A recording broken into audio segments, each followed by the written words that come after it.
Tidak benar jika kita berkata Allah sajalah yang dapat melakukan mujizat. Mujizat bisa dilakukan juga oleh iblis. Alkitab berkata bahwa setan bisa menjelma menjadi malaikat terang dan memperdaya orang-orang. Saudara pendengar, bersama dengan saya Oti Priambodo dalam program Jalan 66. Senang sekali karena bisa mempersembahkan program yang memberikan pengetahuan Alkitabiah dan menyuguhkan kepada kita jalan keselamatan. Rangkaian pembelajaran kita kali ini terambil dari surat Rasul Paulus, yaitu pada 2 Tesalonika pasal yang kedua. Pak Yohanes akan memberikan kepada kita dengan topik Antikristus. Saudara, apakah Anda sudah yakin 100% akan keselamatan Anda? Alkitab memberitahu kepada kita bahwa dunia ini akan semakin parah, akan bangkit para pemimpin, dan ia akan menyesatkan banyak orang. Jika Anda ingin tahu bagaimana untuk mengidentifikasi keadaan ini dan bersiap-siap akan hal ini, maka tetaplah untuk bersama dengan kami dan kita akan perhatikan bersama pembelajaran kali ini.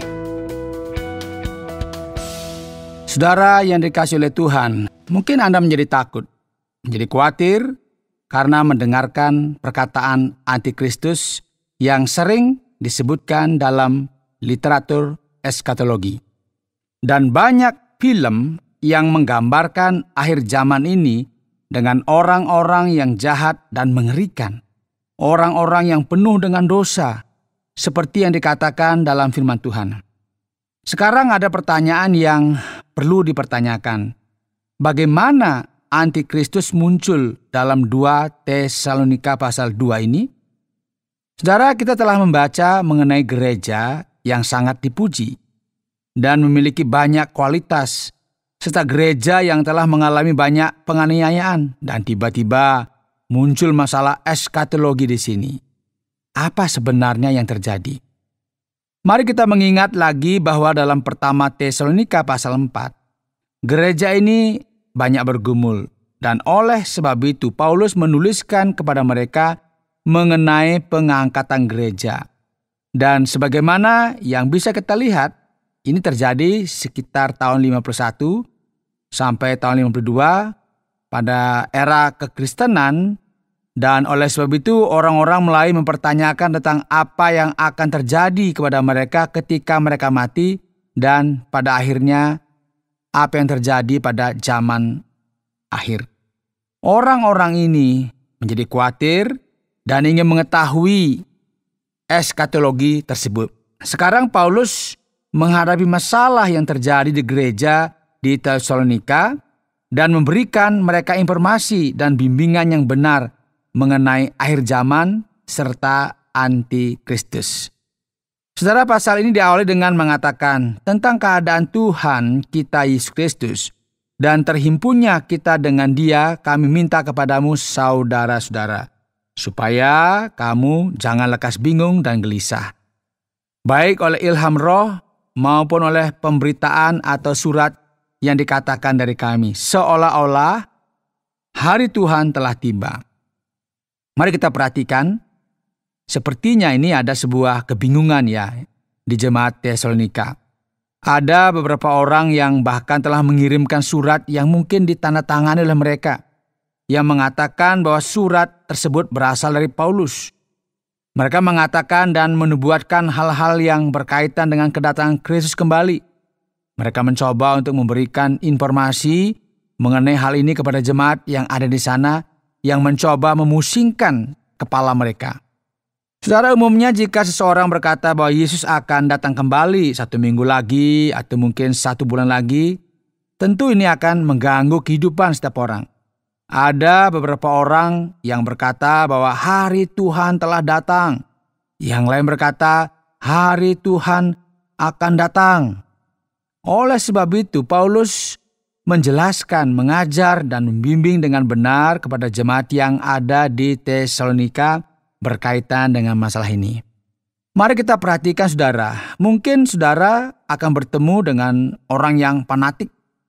yang berbicara mengenai nubuatan dan mencoba berkata bahwa hal ini berarti itu. Jadi ini merupakan hal yang penting sekali dan kita juga harus berhati-hati, saudara. Ini merupakan orientasi dalam kitab 2 Tesalonika pasal 2. Perhatikan saudara firman Tuhan, janganlah kamu memberi dirimu disesatkan orang dengan cara yang bagaimanapun juga. Sebab sebelum hari itu haruslah datang dahulu murtad. Nah, murtad itu merupakan saat di mana banyak orang Kristen meninggalkan pesan Injil, sikap Kristen dan doktrin Alkitabiah. Dan haruslah dinyatakan dahulu manusia durhaka atau manusia yang berdosa yang harus binasa. Jadi hal pertama yang harus kita garis bawah di sini adalah bahwa sebelum kedatangan antikristus akan ada kemurtadan yang besar. Paulus pada dasarnya berkata, perhatikanlah, saatnya akan tiba, kalian belum melihat kemurtadan. Para pendosa, mereka yang ditentukan untuk dimusnahkan, orang itu akan menduduki tempat Kristus, namun ia bukanlah Kristus. Dan ia datang untuk kemurtadan ini. Dan bagaimana sebenarnya saudara sosok antikristus ini? Yaitu lawan yang meninggikan diri di atas segala yang disebut atau yang disembah sebagai Allah. Bahkan ia duduk di bait Allah dan mau menyatakan diri sebagai Allah. Nah, penting bagi kita saudara memperhatikan hal ini. Siapa sebenarnya sang antikristus itu? Antikristus adalah seseorang yang menyatakan dirinya sebagai Kristus. Ia akan menempatkan dirinya di tempat Kristus. Ia akan menipu banyak orang, berbohong, orang yang pada akhirnya akan menganiaya jemaat Allah itu sendiri. Jadi Paulus akan memberikan sebuah arahan yang tepat di sini. Tidakkah kamu ingat bahwa hal itu telah kerap kali kukatakan kepadamu ketika aku masih bersama-sama dengan kamu? Dan sekarang kamu tahu apa yang menahan dia, sehingga ia baru akan menyatakan diri pada waktu yang telah ditentukan baginya? Karena secara rahasia, kedurhakaan telah mulai bekerja, tetapi sekarang masih ada yang menahan. Kalau yang menahannya itu telah disingkirkan. Jadi sekarang sampailah kita ke bagian yang penting. Paulus berkata, perhatikanlah, antikristus sudah mulai beraksi. Namun masih ada sesuatu yang menghalang-halangi dia. Ada sesuatu yang tidak mengizinkan antikristus untuk menyatakan dirinya dulu.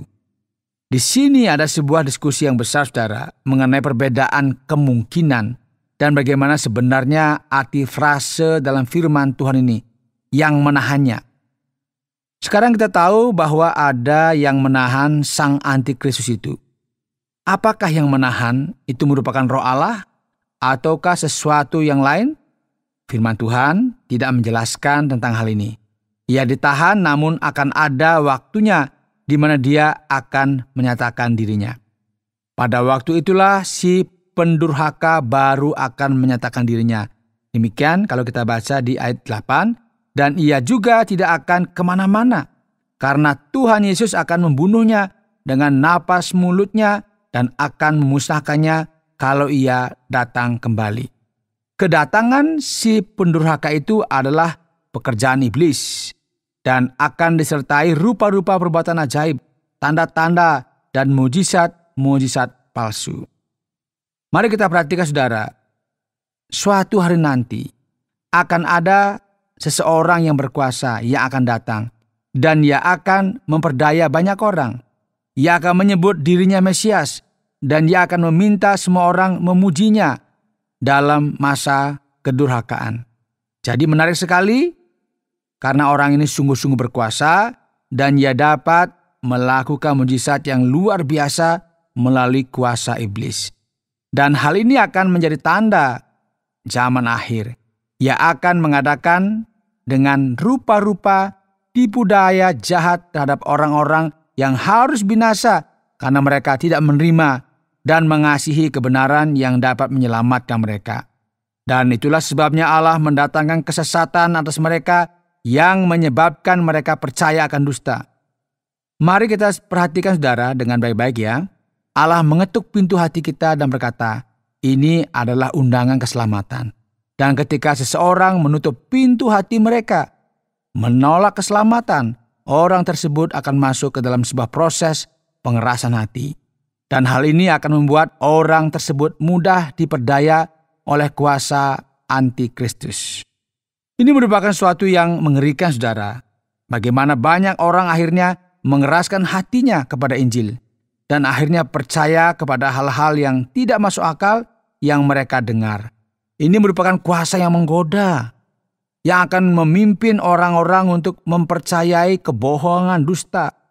Allah setelah mengetuk pintu hati seseorang dan mendapati orang tersebut tidak membuka pintu bagi dia, maka ia akan mengizinkan orang tersebut untuk mengikuti jalannya sendiri, lepas dari Allah. Namun demikian, saudara yang dikasihi oleh Tuhan, jangan kita biarkan diri kita diperdaya, ditipu dengan hal-hal yang mengerikan yang akan terjadi, yang akan diikuti dengan kedatangan Sang Antikristus, orang yang penuh dengan dosa, yang anti kepada Allah. Saudara, Paulus memberikan kepada kita sebuah arahan yang sangat tepat. Akan tetapi kami harus selalu mengucap syukur kepada Allah karena kamu saudara-saudara yang dikasihi Tuhan, sebab Allah dari mulanya telah memilih kamu untuk diselamatkan dalam roh yang menguduskan kamu dan dalam kebenaran yang kamu percayai. Untuk itulah Ia telah memanggil kamu oleh Injil yang kami beritakan, sehingga kamu boleh memperoleh kemuliaan Yesus Kristus, Tuhan kita. Sebab itu berdirilah teguh dan berpeganglah pada ajaran-ajaran yang kamu terima dari kami, baik secara lisan maupun secara tertulis. Paulus berkata, perhatikan ini hai jemaat Tesalonika ya, janganlah kalian khawatir. Pertama-tama mari kita memperhatikan hal ini. Jangan lagi kalian berpikir Kristus telah datang, Ia sudah hadir. Oh tidak, Ia akan datang besok. Dan selalu mempersoalkan hal ini. Jangan lagi kalian main tebak-tebakan mengenai kapan akhir zaman itu, karena tidak ada seorang pun yang tahu kapan itu terjadi. Yang kalian perlu perhatikan adalah hidup kalian sendiri dan berhati-hati supaya kalian tidak diperdaya dengan kuasa yang menyesatkan, yang akan lebih berbahaya lagi ketika Sang Antikristus itu datang. Gitu maksudnya. Dan Anda juga harus senantiasa memiliki damai sejahtera, karena Allah lah yang telah memilih kamu. Dan segala sesuatu yang telah kalian terima, kemuliaan akan keselamatan melalui Injil. Dan saudara-saudara, hendaklah kalian berpegang teguh kepada ajaran-ajaran yang telah kami ajarkan kepadamu, yang dahulu telah kami terima. Dan janganlah kamu membiarkan dirimu ditipu oleh gagasan yang aneh yang ada di luar sana. Kira-kira kalau kita ulas lagi seperti itu, saudara. Jadi saudara yang dikasihi oleh Tuhan, mari kita kuat dalam firman Tuhan. Baca Alkitab, pelajari Alkitab, dan ketahuilah bahwa firman Tuhan itu selalu mengajak kita untuk berpegang teguh kepadanya, supaya kalian tidak diperdaya atau dilukai secara rohani. Dan Ia, Tuhan kita Yesus Kristus dan Allah Bapa kita yang dalam kasih karunia-Nya telah mengasihi kita dan yang telah menganugerahkan penghiburan abadi dan pengharapan baik kepada kita, kiranya menghibur dan menguatkan hatimu dalam pekerjaan dan perkataan yang baik. Baiklah saudara yang dikasihi oleh Tuhan, sangat penting kita memperhatikan firman yang ilahi dan berdiri teguh dalam ajaran Allah, karena sebenarnya di tengah segala hiruk pikuk yang terjadi, suatu hari nanti Antikristus akan datang. Ia akan menyatakan dirinya dengan kuasa yang menyesatkan, dan semua orang yang tetap berdiri teguh di dalam Kristus akan diselamatkan. Anda sedang mendengarkan Jalan 66 dalam rangkaian pembahasan 2 Tesalonika pasal yang kedua yang telah dijelaskan oleh Pak Yohanes dengan topik Antikristus. Saatnya bagi kita untuk masuk kepada sesi tanya-jawab, supaya kita bisa memahami pasal yang kedua dari kitab 2 Tesalonika. Pak Yohanes, apa sih arti dari kedurhakaan ini? Karena kita sering mendengarkan istilah ini. Apakah ini merupakan sesuatu yang sudah terjadi juga di hari-hari ini? Apa yang kita bisa katakan mengenai kedurhakaan ini, Pak?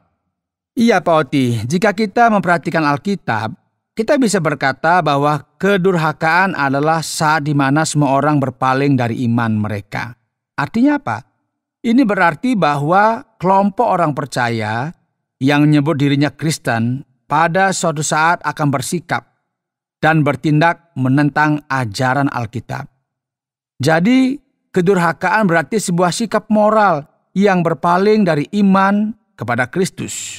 Ini berarti bahwa banyak orang yang mengaku sebagai orang Kristen, namun sebenarnya bersikap intoleran kepada Kristus sendiri.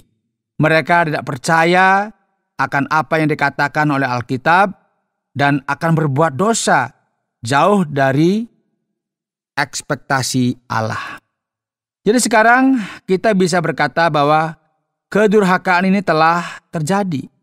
Di sepanjang sejarah banyak sekali kita perhatikan kelompok yang menyebut dirinya Kristen, yang mengaku percaya kepada Kristus, namun sebenarnya mereka belum bertobat dan mereka juga tidak peduli dengan apa yang dikatakan oleh Alkitab.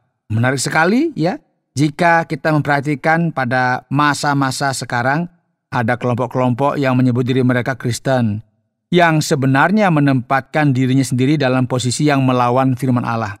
Dan menarik sekali bahwa orang-orang ini membela diri mereka, membela perbuatan dosa dalam area seksualitas, ya, dan menyangkali kebenaran Alkitabiah. Mereka menyangkali fakta bahwa firman Allah berbicara mengenai mujizat dan atas kuasa Allah yang luar biasa tak terbatas.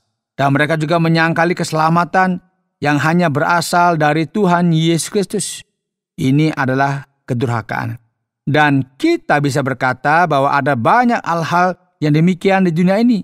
Namun ini tidak berarti bahwa kita telah melihat kedurhakaan yang sudah sampai pada puncaknya, sebagaimana disampaikan dalam kitab 2 Tesalonika pasal 2 ini.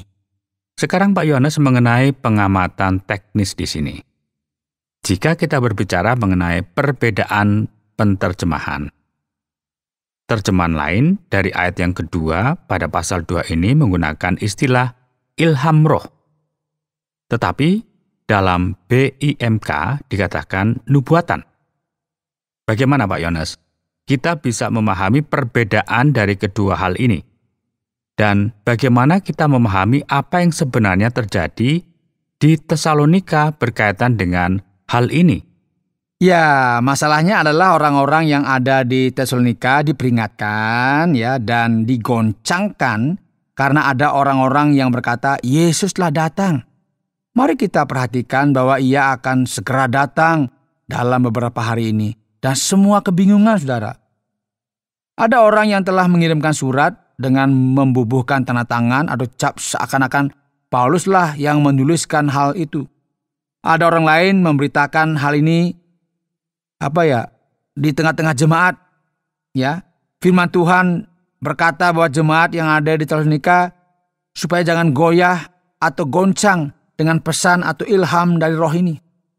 Jadi sekarang apa artinya digoncangkan oleh roh? Apakah ada setan yang mengejutkan kita? Tentu tidak ya. Roh dalam hal ini berarti sebuah inspirasi rohani yang menggerakkan seseorang untuk bernubuat. Jadi ini mengapa ya orang itu memilih menerjemahkan ayat ini dengan nubuatan. Ada orang-orang yang menubuatkan kedatangan Kristus kembali dalam beberapa hari lagi. Dan ada juga yang lain mengklaim bahwa Kristus telah datang. Dan ini tentu mengakibatkan kebingungan di tengah-tengah jemaat.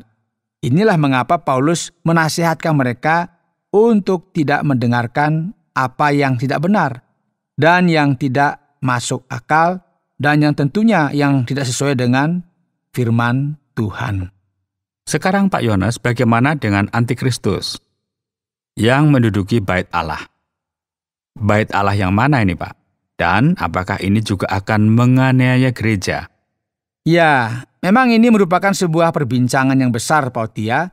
Dan semua ini tidak mudah. Namun banyak orang mengkaitkan apa yang tertulis dalam kitab Tesalonika ini dengan apa yang dibuatkan oleh Daniel. Dan nantinya hal ini akan diulangi dalam Injil Sinoptik. Akan terjadi sebuah penghancuran yang mengerikan yang juga disebut dengan pembinasa yang keji. Jadi sepertinya bait Allah yang dimaksudkan ini adalah bait Allah yang ada di Yerusalem yang akan dibangun kembali, dan sang antikristus ini akan menempatkan dirinya sebagai Kristus. Oleh sebab itu ia akan memperdaya baik itu orang Yahudi maupun non-Yahudi, dan ia juga akan berkata bahwa dialah sang Mesias yang dijanjikan itu, yang dibawa ke sebuah tempat di bait Allah sampai pada titik di mana ia akan duduk di bait Allah seakan-akan dialah Allah. Dan ketika hal ini terjadi, jelas sekali bahwa orang inilah yang merupakan anti Allah. Dan mengapa ini penting untuk kita pahami? Ya, ini merupakan sebuah masa eskatologi yang akan terjadi di masa yang akan datang. Dan masa ini belum tiba. Dan keraguan yang dimiliki oleh kebanyakan orang adalah bagaimana dengan gereja dan Israel. Apa yang terjadi kepada mereka? Ya, nampaknya Antikristus akan menyatakan dirinya dalam pencobaan ini pada zaman akhir ini. Jadi ada beberapa orang yang percaya bahwa akan terjadi pengangkatan gereja sebelum hal ini terjadi, dan Antikristus hanya akan menganiaya orang Yahudi. Ya, di sisi lain pendapat ini sepertinya bukanlah pendapat yang merupakan sebuah kemungkinan yang sesuai, karena surat Tesalonika ini ditujukan kepada bangsa-bangsa bukan Yahudi. Dan Paulus memberitahu gereja ini yang penuh dengan orang-orang bukan Yahudi bahwa Antikristus akan datang ke dunia, dan oleh sebab itu semua ini menjadi seperti sebuah kenyataan bagi orang bukan Yahudi. Bukan hanya kepada orang Yahudi saja. Ya, biar jelas di sini. Jadi kebanyakan jemaat gereja akan dianiaya oleh sang Antikristus.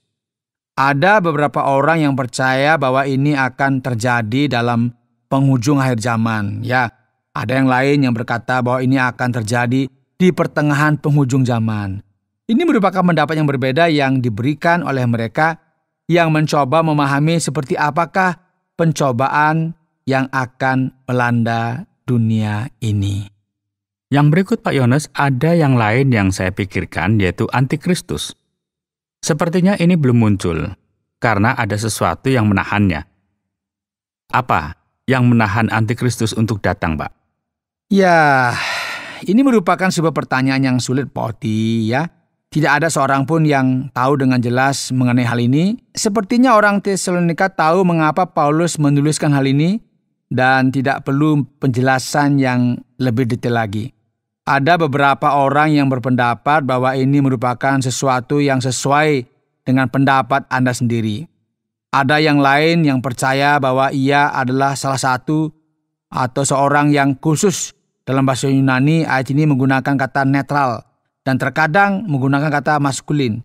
Jadi tidak diragukan lagi ya, apakah orang ini merupakan seseorang yang menahan Antikristus untuk menyatakan diri. Ada beberapa yang bahkan berkata bahwa ini merupakan kekaisaran Romawi dengan kuasa yang mereka miliki pada waktu itu, ya. Ada yang lain berkata bahwa bangsa Israel lah yang mencegah hal ini terjadi. Ada orang lain yang berpendapat bahwa ini merupakan misteri yang disimpan oleh Rasul Paulus, dan ada juga yang berpendapat bahwa ini merupakan Roh Kudus, khususnya karena berkaitan dengan pengangkatan. Roh Kuduslah yang bertanggung jawab untuk menjaga gereja, dan nantinya Antikristus akan datang dengan kuasa yang penuh. Nah, kita juga bisa berkata pada umumnya bahwa kuasa Allah itu sendirilah yang sedang bekerja. Dan ketika kuasa ini ditarik, maka Antikristus akan memiliki kuasa yang penuh untuk bertindak sebagaimana yang ia kehendaki. Jadi sekarang ya sayangnya ya kita tidak memiliki jawaban akan kuasa manakah yang menahannya. Kira-kira nanti kita akan menemukan jawabannya ya. Pak Yones, ketika kita mempelajari kitab 2 Tesalonika pada pasal yang kedua ini, dan juga memperhatikan ayat yang ke-9, kita akan menjadi terkejut di sini karena bukan hanya Allah yang sanggup untuk mengadakan mukjizat. Benarkah begitu? Dan bagaimana mungkin kita juga memahami bahwa antikristus akan menyatakan tanda-tanda ajaib? Bagaimana ia bisa melakukan segala pekerjaan yang menakjubkan ini, Pak Yohanes? Wah, Pak Oti, ini merupakan sebuah kepercayaan yang sangat berbahaya. Tidak benar jika kita berkata Allah sajalah yang dapat melakukan mujizat. Mujizat bisa dilakukan juga oleh iblis. Alkitab berkata bahwa setan bisa menjelma menjadi malaikat terang dan memperdaya orang-orang. Antikristus akan melakukan mujizat seperti yang dilakukan oleh nabi-nabi palsu yang terdahulu dengan maksud untuk memperdayai orang-orang. Oleh sebab itu, orang-orang yang teguh berdiri di dalam Allah dan firman-Nya tidak perlu takjub dengan tanda-tanda dan mujizat-mujizat atau hal-hal lainnya. Jika tidak, mereka akan berada dalam sebuah posisi yang tidak menyenangkan. Jadi penting sekali bagi kita semua memperhatikan hal ini. Terima kasih Pak Yohanes untuk semua penjelasan yang sudah disampaikan. Tetapi acara kita belum berakhir karena pendengar sekalian, kita akan sampai untuk melihat kesimpulan yang segala sesuatunya telah kita dengar dalam bagian ini. Saudara, hari ini dalam program Jalan 66, kita telah mempelajari kitab 2 Tesalonika pasal yang kedua. Anda telah melihat bagaimana Paulus mengajar jemaat di Tesalonika dan bahwa suatu hari nanti akan ada pendosa yang datang, orang yang jahat, yaitu sang antikristus, dan ia akan menganiaya jemaat Allah dan memperdaya banyak orang. Oleh sebab itu penting sekali bagi kita untuk berhati-hati dan memperhatikan. Saudara yang dikasihi oleh Tuhan, kebenarannya adalah bahwa dunia ini akan menjadi semakin jahat saja dan suatu hari nanti antikristus akan datang. Inilah mengapa penting bagi kita yakin bahwa kita memiliki Kristus dalam hati kita dan yakin dengan keselamatan kita. Saudara pendengar, karena waktu yang tidak memungkinkan, kita akhiri program Jalan 66 kali ini. Kami menantikan Anda untuk mengikuti pelajaran berikut dalam lanjutan pembelajaran Alkitab yang memberikan pelajaran menyeluruh tentang firman Tuhan. Jika Anda memiliki pertanyaan atau berespon terhadap topik berhubungan dengan program ini, silakan menyampaikan melalui WhatsApp ke nomor 081 333 777 386. Terima kasih atas perhatian Anda.